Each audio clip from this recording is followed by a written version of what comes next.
Hi, today we're going to introduce phase diagrams of unary, binary, and ternary systems with a real focus on ternaries.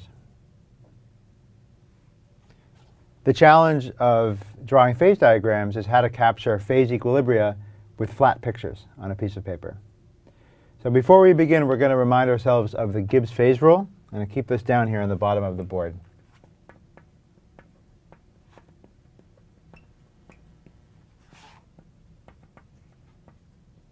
Gibbs phase rule says that the number of degrees of freedom in a system is the number of components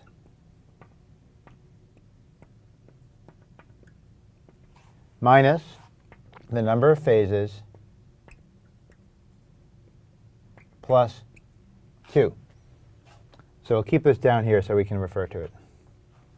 We'll start with unary systems.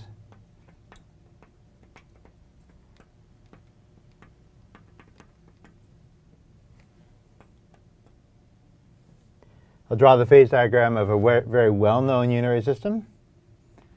It's for iron. Temperature on the vertical axis, pressure on the x-axis.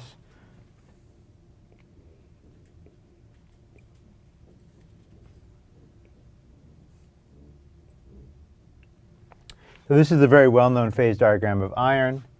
Alpha phase, high pressure epsilon phase, beta, gamma, and liquid. All right, so for a unary phase diagram, we have two independent intensive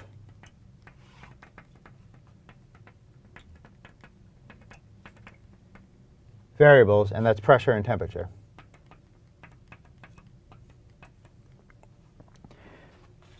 We also have two axes on a flat piece of paper.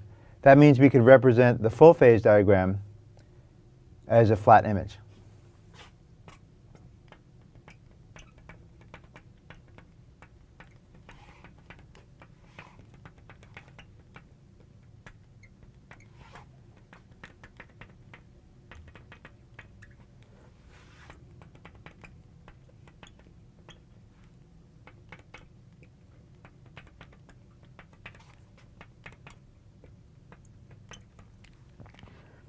So for instance, in a unary system,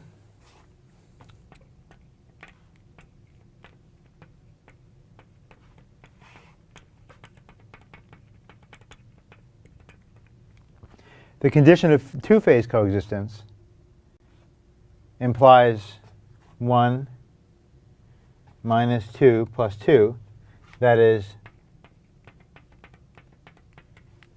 1 degree of freedom. And we do indeed see that two-phase coexistence is represented as lines on the unary phase diagram, that is geometrical objects with 1 degree of freedom. Now we'll do binary systems.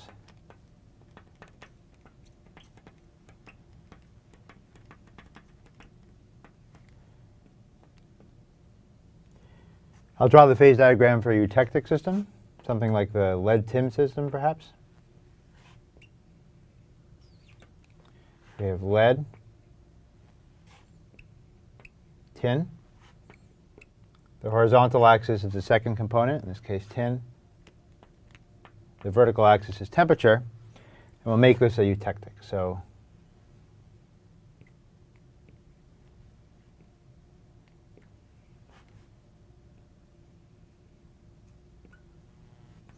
okay, there's our lead-tin phase diagram. The lead solid solution, a tin solid solution, and a liquid phase. So now we have three independent intensive parameters.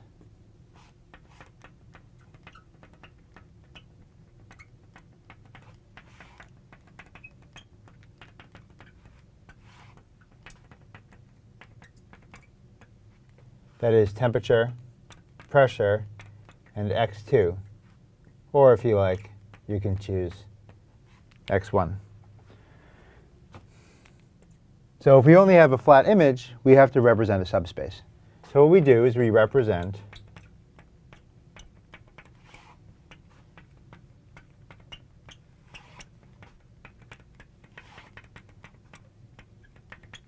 we represent a subspace of fixed pressure as a flat illustration.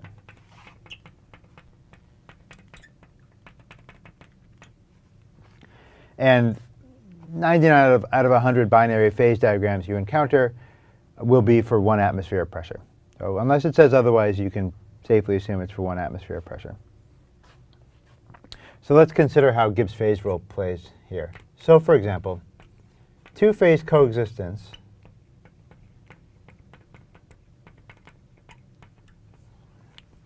implies two components minus two phases plus 2. So we have 2 degrees of freedom.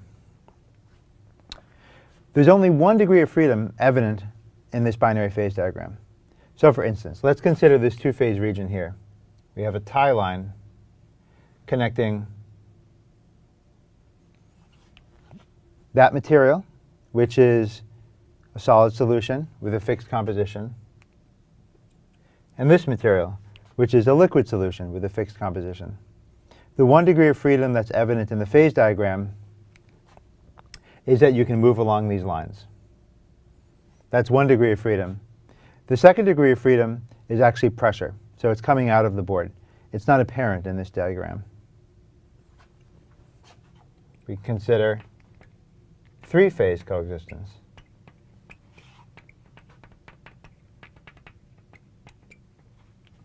In this case, the number of degrees of freedom is 1.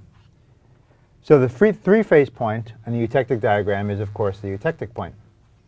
The eutectic point is a point. It looks like an object with 0 degrees of freedom. But we know that the 1 degree of freedom becomes apparent when you come out of the board. So as you vary pressure, this point becomes a eutectic line, and you get your 1 degree of freedom. Now we'll move on to ternaries.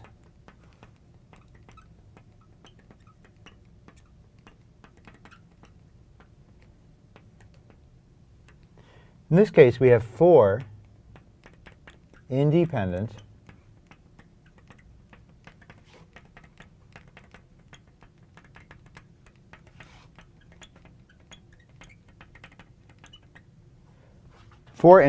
intensive parameters: temperature, pressure, and 2 independent composition variables. We know that by definition the sum of the mole fractions, or the weight fractions if you like, is 1. So we can rearrange this as a function for x2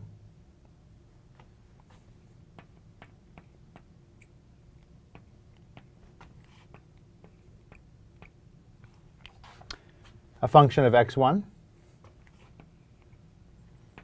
with an intercept and a constant slope of -1. Then we're going to draw that function.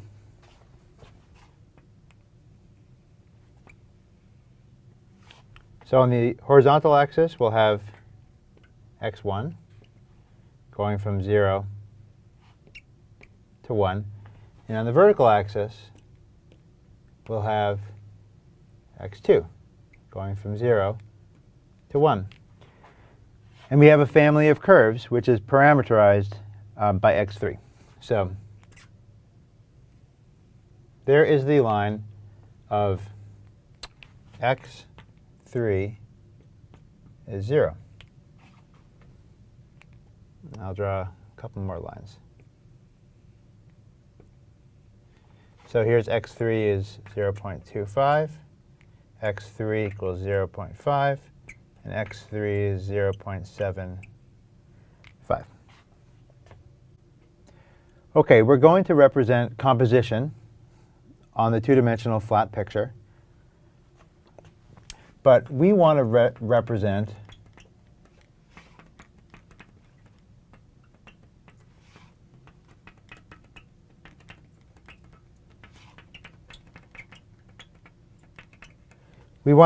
all 3 components on an equal footing, not give special status to x3. So we're going to deform our composition map into an equilateral triangle.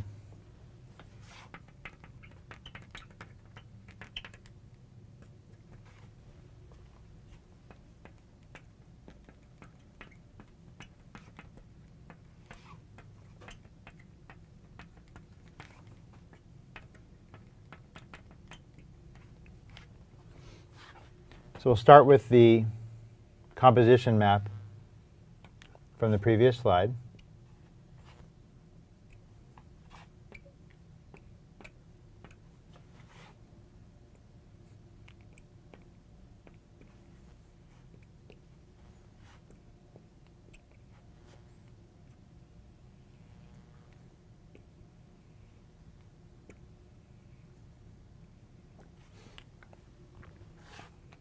And we're going to imagine taking this triangle and transforming it into an equilateral.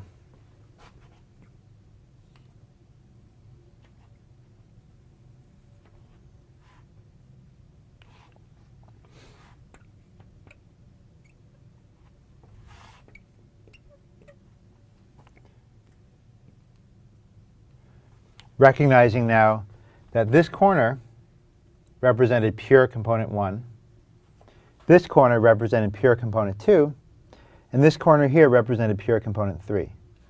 So we'll label the corners as such: component 1, component 2, component 3.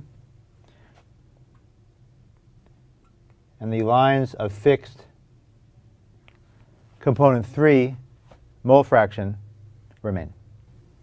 This construction is called the Gibbs triangle.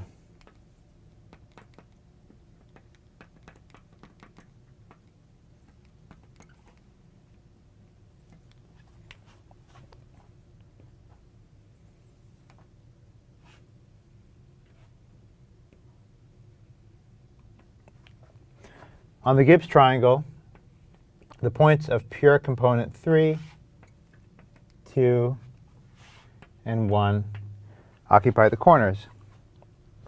As we've already seen,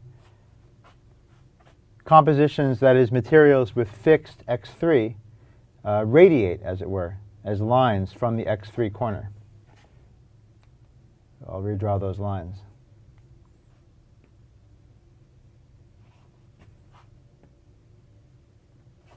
So this, for instance, is a line of x3 equals 0.75. This is a line of x3 of 0.5. And this is a line of x3 of 0.25. The edge of the triangle here, of course, is the line of x3 equals 0. In other words, this is the binary line between x1 and x2. This axis has become the x3 axis. Similarly, lines of constant x2 emanate from the x2 corner. So we have lines which cross the diagram as such, and we can label them with tick marks.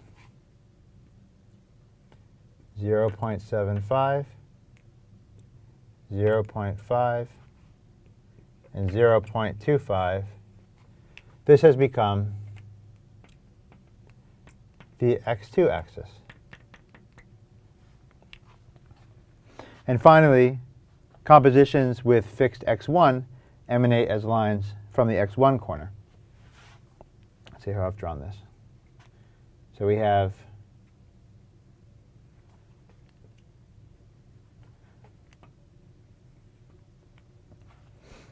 lines 0.75, 0.5, 0.25, and this here is the x1 axis.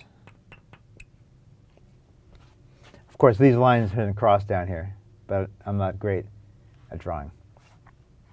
All right, so for example, how do we evaluate the composition of any point on this diagram? Let's take that point. Call it point P.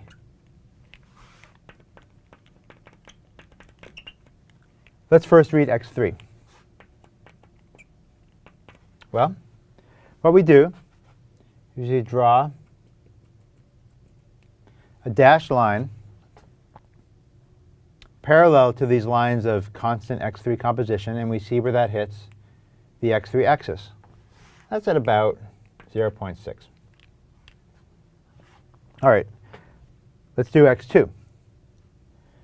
So here, we look for the x2 axis, and we draw a line over.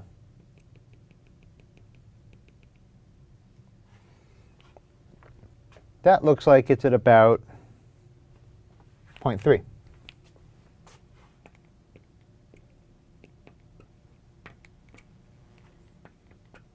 Now, of course, we know that these have to sum to 1. So we know that x1 has to be 0.1. We can verify that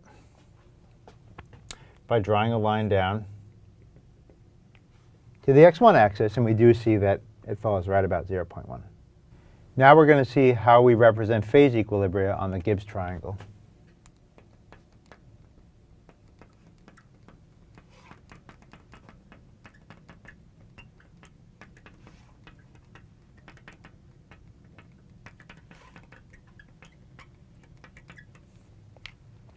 This is best done by illustration. So I'll start by drawing a fairly generic ternary phase diagram that shows both single, 2, and 3 phase regions.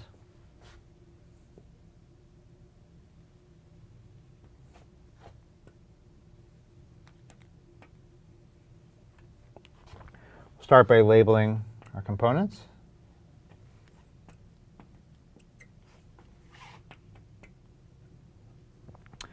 I'm going to put a 3-phase region right in the middle.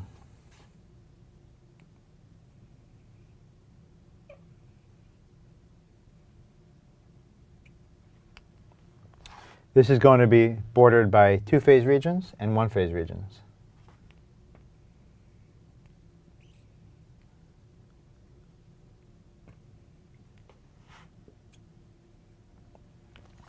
The 2-phase regions will have tie lines.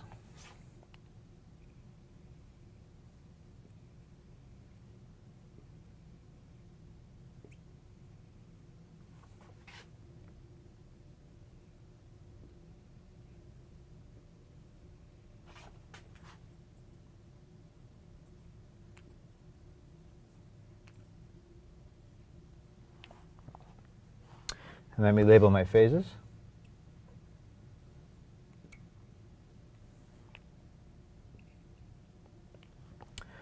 OK. I'm going to switch to pink to label the 2-phase regions. Let's start by looking at this alpha gamma region. Alpha, that is gamma plus alpha, 2-phase region with tie lines.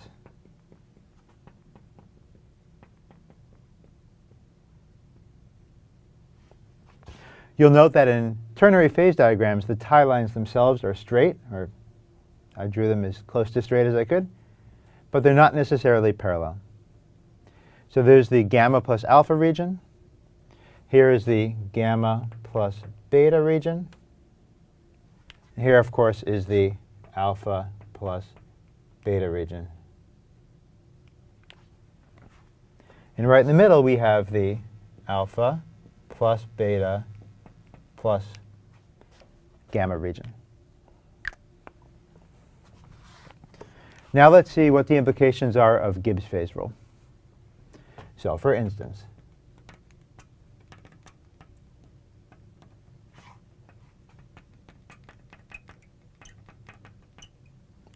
in a ternary system, we have 3 components. So 3 minus 2 plus 2 is 3. So in this case, we have 2 degrees of freedom. 3 degrees of freedom. So take, for instance, this solid solution in coexistence with this solid solution. 1 degree of freedom is apparent in this ternary phase diagram. Just as with the binary phase diagram, that 1 degree of freedom is represented by those lines of variable composition. But the other 2 degrees of freedom are in the 3rd and 4th dimensions of this drawing, and they correspond to temperature and pressure. Let's take another example.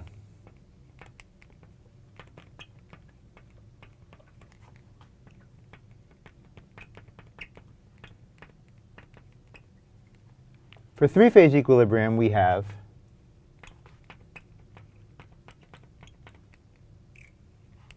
two degrees of freedom. On this phase diagram, the three-phase region is bounded by these points. And those are points of fixed composition. So there are 0 degrees of freedom apparent in this ternary phase diagram. The two degrees of freedom of the system correspond to, again, pressure and temperature, which we can't show on a flat image. Now, in a ternary phase diagram, analyzing phase fractions is exactly analogous to a binary phase diagram. We use tie lines and the lever rule. However, analyzing phase fractions in the three-phase region is a little more complicated, and we'll do that next. So we're going to analyze this three-phase region in a little more detail. These are called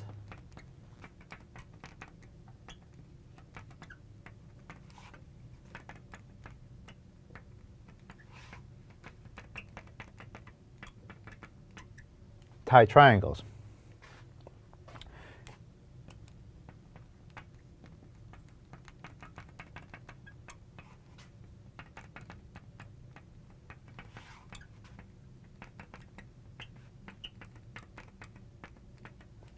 For given temperature and pressure, their compositions are fixed.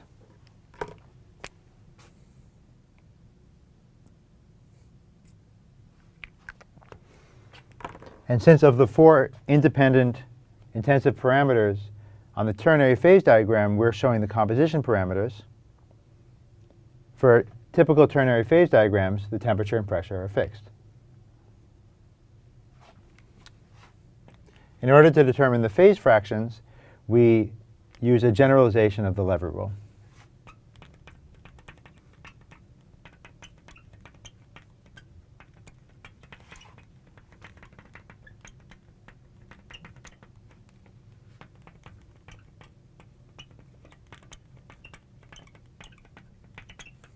So let's consider a given composition, overall system composition. Let's say that my overall system composition is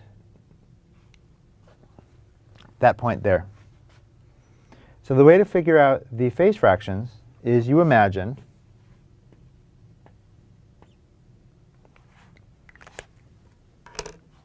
this triangle as a solid triangular sheet.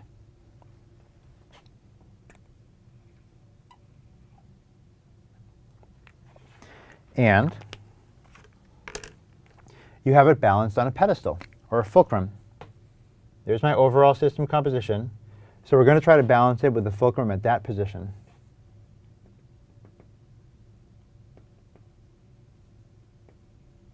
So you imagine like a cone. This is now meant to be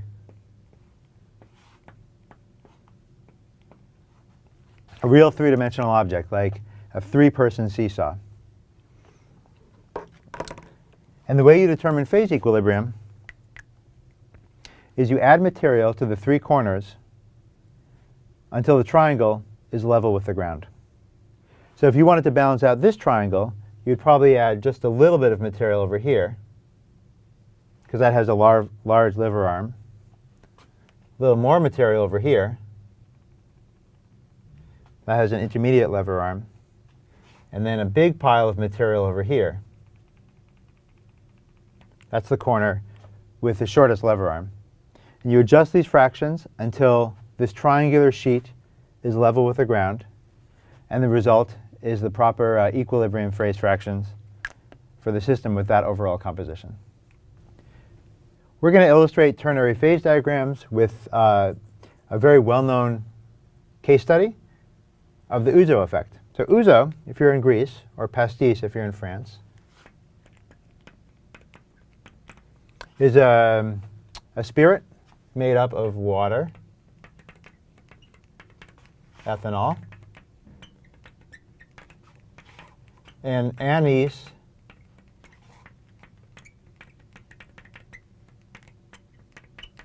essential oil. So what you need to know for this demonstration is that ethanol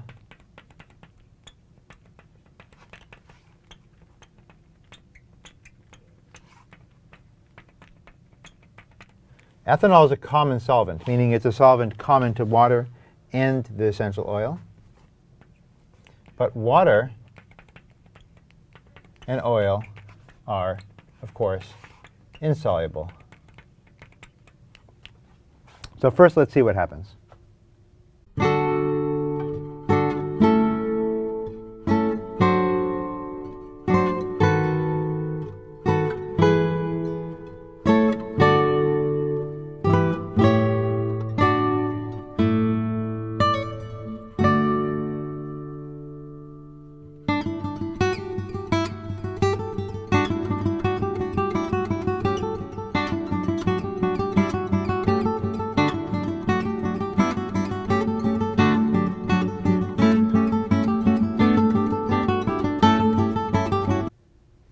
What that video shows is that Ouzo itself is a clear, colorless solution. That is, it's a single-phase solution.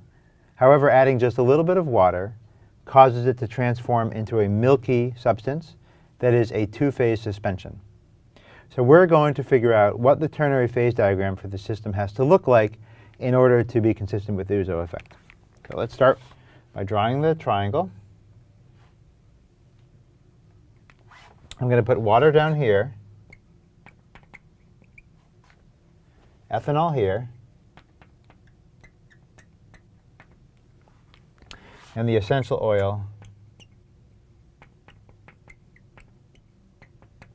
here in this corner. All right. So when we add water, we don't change the ethanol to oil ratio. So let's draw lines of constant ethanol to oil ratio. Those are lines that emanate from the water corner. So those are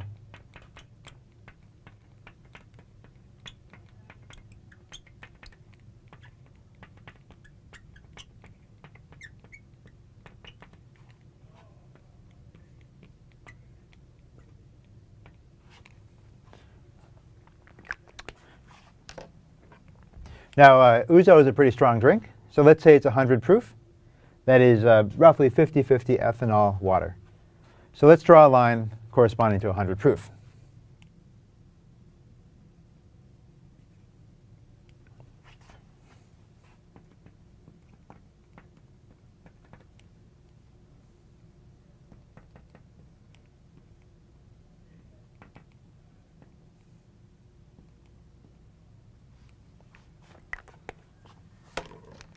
All right, so now we have a little bit of understanding how to navigate this diagram. There's our 100 proof line, that is 50-50 ethanol water. And there's our lines of constant ethanol to oil ratio. So let's imagine that when we buy it at the store, or we have it delivered to our table, in the taverna, we start at this composition. It's mostly water and ethanol, but it has a little bit of essential oil. And we need to figure out a phase diagram such that when we move along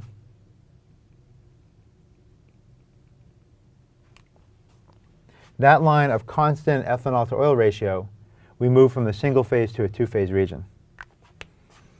I'm going to draw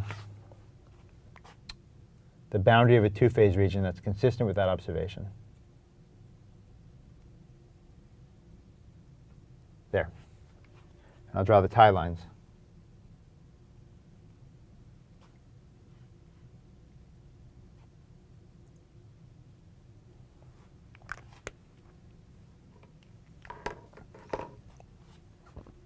Right.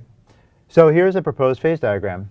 We start with Ouzo, single phase solution of water, ethanol, and essential anise oil. When we add a little bit of extra water, we move along this line of constant ethanol to oil ratio.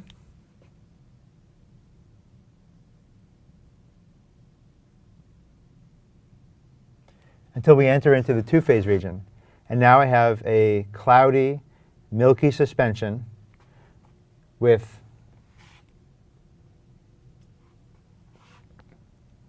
a water-rich phase coexisting with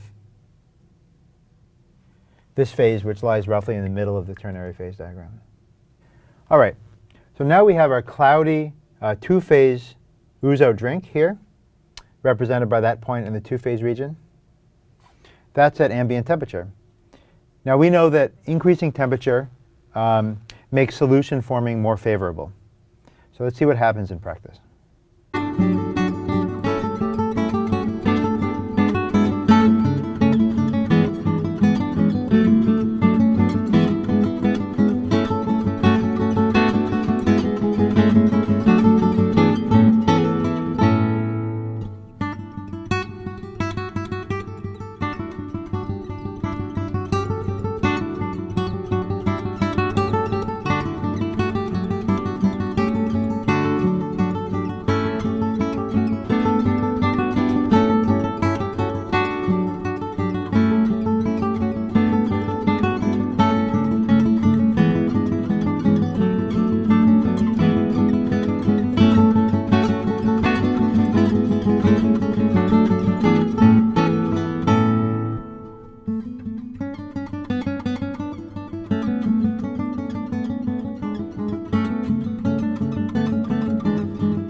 Right.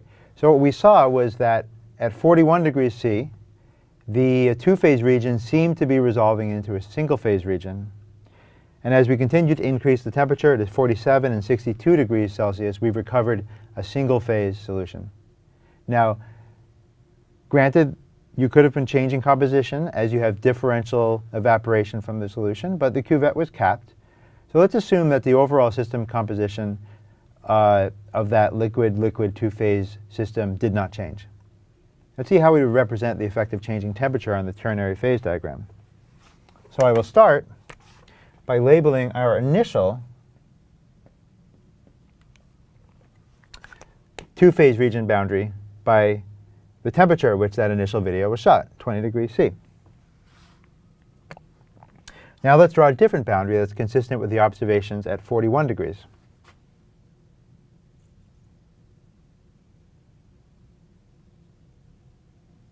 Or just on the border.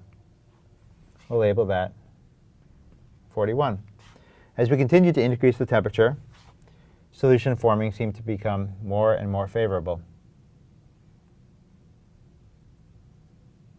So here, for instance, might be 47, and here's 62. So what we see is that as we increase the temperature, our overall system composition at this point moves from being within the two-phase region to being back within the one-phase region.